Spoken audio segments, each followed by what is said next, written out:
Ça te plairait de redevenir l'entraîneur de Stefanos Tsitsipas? Alors j'ai jamais vraiment été son entraîneur, je l'ai suivi de très près évidemment, parce que c'était un de mes protégés, et ensuite je l'ai coaché sur un tournoi qui était d'ailleurs le Masters de fin d'année qu'il a gagné. Évidemment c'est un joueur qui est extrêmement intéressant et qui je pense n'a pas encore utilisé tout son potentiel.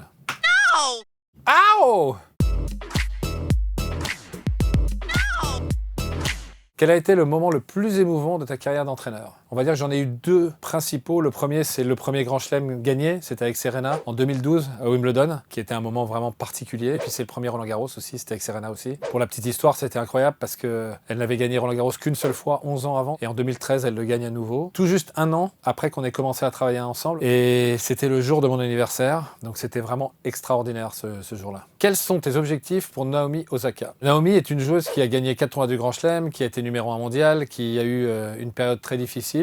Et donc elle est en reconstruction, mais les objectifs sont élevés évidemment parce que pour elle ça n'a pas de sens de revenir au tennis juste pour jouer. Elle revient au tennis forcément avec des objectifs élevés qui sont à la hauteur de ce qu'elle a fait précédemment, donc gagner des tournois du Grand Chelem, voilà l'objectif pour elle. Pourquoi as-tu décidé d'écrire ton livre « Votre potentiel est infini » sur le développement personnel? D'abord, j'avais fait un trajet personnel qui était vraiment intéressant pour les gens puisque je suis parti de quelqu'un qui avait aucune confiance en lui, qui était d'une timidité maladive, qui était le dernier de la classe, et puis j'ai réussi à m'en sortir. Et puis ensuite, les techniques que j'ai utilisées pour moi, je les ai utilisées avec tous les joueurs avec lesquels j'ai travaillé, des joueurs de très haut niveau. Et en fait, l'éditeur s'est dit, mais finalement, ça peut peut-être parler à beaucoup de gens et aider beaucoup de gens dans leur développement. Le premier Roland Garros sans Rafael Nadal, ça va faire bizarre. Alors oui, c'est vrai, mais l'année dernière, c'était presque sans Rafael Nadal puisqu'il a perdu d'entrée. Il y a des très grands joueurs qui ont déjà remplacé la génération Djokovic, Federer, Nadal. Je parle notamment de Carlos Alcaraz et d'Yannick Sinner, qui sont des joueurs exceptionnels. Et il y a un truc qui va être beaucoup plus intéressant, c'est que maintenant, on ne sait pas qui va gagner Roland Garros.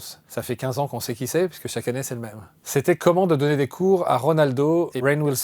C'est toujours sympa parce que en fait, c'est deux mondes qui se rencontrent. Avec Ronaldo, c'est le monde du foot et le monde du tennis. Avec Rainn Wilson, c'est le monde des acteurs et le monde du tennis. C'est une opportunité de créer une vraie relation avec eux. J'ai la chance que le tennis soit un vecteur fantastique pour créer du relationnel. Selon toi, la volonté est-elle plus déterminante que le talent? Ah oui, évidemment. Je dirais pas la volonté, je dirais même le travail. Le talent, ça donne l'impression aux gens qu'ils peuvent réussir sans travail. Or, c'est faux. Et c'est plus difficile pour les gens talentueux de se mettre au travail. D'abord parce qu'ils pensent que c'est facile. Et ensuite parce que vraiment travailler, se mettre au charbon, c'est quelque part prendre le risque de remettre en question leur talent. Le tennis le montre bien puisque quelqu'un comme Novak Djokovic, c'est pas le prototype du joueur talentueux. Par contre, c'est un joueur qui a un mental exceptionnel, qui est un gros travailleur. Il est devenu le plus grand joueur de l'histoire en battant tous les meilleurs et tous les plus talentueux. Quelle est ton opinion sur le tennis français actuel? Le tennis français féminin se porte extrêmement mal puisqu'on a très peu de joueuses qui sont dans le top 100 et c'est pas normal pour une nation comme la France, donc le bilan est vraiment très mauvais. Pour le tennis masculin, ça se passe mieux. Il y a quelques jeunes qui jouent très bien. Évidemment, Arthur Fils, qui est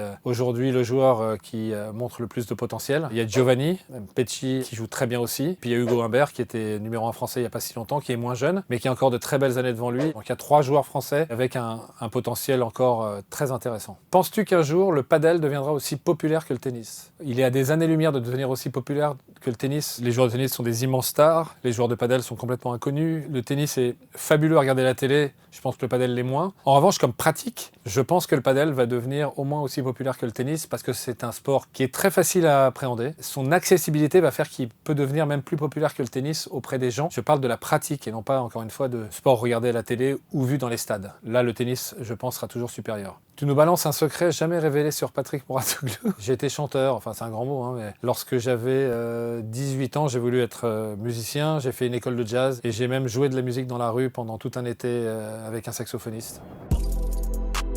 Je vais m'appliquer.